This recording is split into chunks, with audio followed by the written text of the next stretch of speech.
अस्सलाम वालेकुम दोस्तों, आज मैं आपको जो कहानी सुनाने जा रहा हूँ वो 2019 में मैंने अपनी आंखों से देखी। ये कहानी है एक डंकी की, ख्वाबों की और इंसानी स्मगलिंग की। मैंने जो कुछ इस कहानी में देखा उसने मुझे बेचैन कर दिया। तो आइए आपको मैं वो कहानी सुनाता हूँ। मैं कोयटा से ईरान जाने के लिए बस में बैठा था। सुबह का वक्त था, ठंडी ठंडी हवा चल रही थी और आहिस्ता आहिस्ता बस जो है वो सवारियों से भर रही थी। इसी दौरान तकरीबन 10-12 लड़कों का एक ग्रुप जो है वो आया और बस में सवार हो गया। उन लड़कों की उम्रें तकरीबन 16, 17, 18 साल रही होंगी। उनके चेहरों पे एक बेचैनी, एक मुफलसी, कपड़ों पे गर्द, पुराने बैकपैक, तो एक अजीब तरह का मंदा हाल था उन बच्चों का। वो बस में बैठे और थोड़ी देर के बाद बस जो है वो भर गई और बस जो है वो तफ्तान की तरफ उसने अपना सफ़र शुरू किया। अभी तकरीबन अप्रॉक्सीमेट कोई 100 किलोमीटर ही सफ़र किया होगा कि बस अचानक रुकी। ड्राइवर और उसका हेल्पर नीचे आया।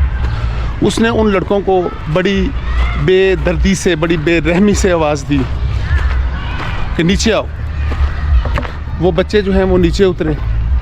ड्राइवर ने उन बच्चों को बस के जो नीचे बक्से थे जिसमें लगेज रखा जाता है, सामान रखा जाता है, उन बक्सों में बंद कर दिया और ऊपर आके बैठ गया और अपना सफ़र जो है दोबारा शुरू किया।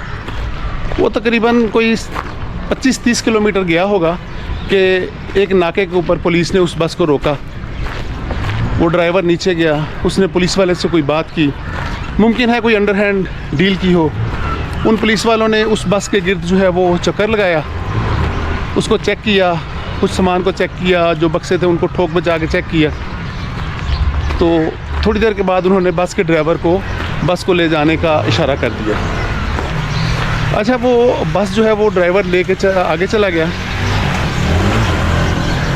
बस ने अपना दोबारा से सफ़र शुरू किया और फिर तकरीबन कोई 100 किलोमीटर मज़ीद बस चली होगी कि उस ड्राइवर ने बस को दोबारा से रोका। जहाँ पे उसने स्टॉप किया था वहाँ से उसने उन बच्चों को बक्सों से बाहर निकाला, जिनके चेहरे गर्दालूद, सांसें बिखरी हुई, चेहरों पे परेशानी। तो उस ड्राइवर ने उन बच्चों को बक्सों से बाहर निकाला और उन बक्सों में उन बच्चों की जगह छतरे भर दिए। तो अब समझे कि असल में ये कहानी क्या थी। ये कहानी थी बकरों की छतरों की आड़ में इंसानी स्मगलिंग की, ह्यूमन ट्रैफिक की। तकरीबन मज़ीद 100 किलोमीटर चलने के बाद बस खाने के लिए एक होटल पे रुकी। हम सब जो पैसेंजर्स थे वो बस से नीचे आ गए, वो बच्चे भी नीचे आ गए। तो मैंने उनमें से एक बच्चे से पूछा कि कहाँ जा रहे हो। पहले तो उन बच्चों ने कुछ भी बताने से इनकार किया, मुज़ाहमत की, और फिर उनमें से एक बच्चे ने हौसला करके बताया कि हम तुर्की जा रहे हैं, डंकी लगा रहे हैं और फिर तुर्की से आगे यूरोप। मैंने उनसे पूछा कि वीज़ा है तुम्हारे पास? तो वो कहते हैं कि जी नहीं, ये सारा बंदोबस्त हमारा जो एजेंट है वो करेगा। जब मैंने उनको बताया कि तुम्हें पता है कि ईरान का वीज़ा जो है वो सिर्फ़ 3300 रुपये का लगता है, तो वो हैरान हो गए। तो कहते हमें तो नहीं पता, हमें तो एजेंट ने नहीं बताया।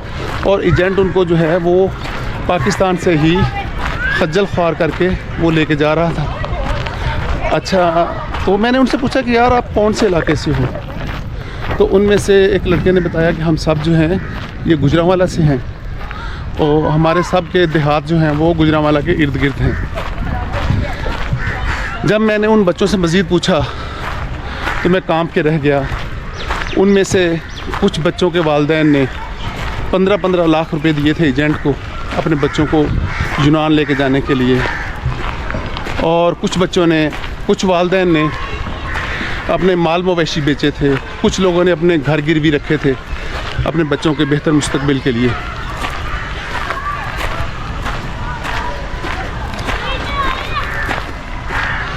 खाना खाना खाने के बाद बस जो है वो दोबारा चली और बॉर्डर के पास जाके हम नीचे उतर गए। हमारा साथ उनके साथ यहीं तक था। मैं आज भी सोचता हूँ कि पता नहीं वो बच्चे तुर्की पहुँचे, यूरोप पहुँचे या नहीं पहुँचे, वो ज़िंदा भी हैं या नहीं, या बर्फ़ों की नज़र हो गए। ईरान से तुर्की का बॉर्डर जो है वो पहाड़ी रास्ता है जहाँ बहुत ज़्यादा बर्फ़बारी होती है, दरिंदे हैं, मौसम शदीद है और फिर बॉर्डर गार्ड्स हैं जिनको बंदों को देखते ही गोली मारने का ऑर्डर है। मैंने सोचा अगर ये बॉर्डर क्रॉस कर भी गए, तुर्की भी पहुंच गए, फिर वहाँ पकड़े जाएंगे, जेलों में जाएंगे, मारें खाएंगे और फिर वापस पाकिस्तान डिपोर्ट कर दिए जाएंगे। शायद ही कोई खुशकिस्मत होगा ऐसा जो आगे यूरोप तक, यूनान तक पहुंच पाए। दोस्तों, उनके वालिदैन ने सोचा होगा कि अपनी सारी जमा पूंजी अपने इन औलाद के ऊपर लगाते हैं, क्योंकि औलाद जो है वालिदैन का असल असासा होता है। इन बच्चों के वालिदैन ने अपने बच्चों के मुस्तकबिल के लिए क्या क्या सुहाने ख्वाब नहीं देखे होंगे। बहुत सारे वालिदैन ने सोचा होगा कि ये बच्चे बाहर जाएंगे, कमाएंगे, फिर हमारे हालात बेहतर होंगे, इनकी शादियां करेंगे। मतलब अपने सारे ख्वाब वालिदैन ने इन बच्चों के साथ मुंसलिक किए होंगे, लेकिन पता नहीं कितने वालिदैन ने कितने साल उन बच्चों के टेलीफोन का इंतज़ार किया होगा, कभी उनके साथ रब्ता हुआ भी होगा या नहीं। तो दोस्तों, आज भी बहुत सारे लोग डंकी लगाने की कोशिश कर रहे होंगे आपके इर्द गिर्द। अगर आपको किसी का पता चले तो बराए मेहरबानी उनको अपने बच्चे समझ के उनको रोकें, उनको बताएं कि अगर आपने बाहर जाना है तो लीगल तरीके से जाएं।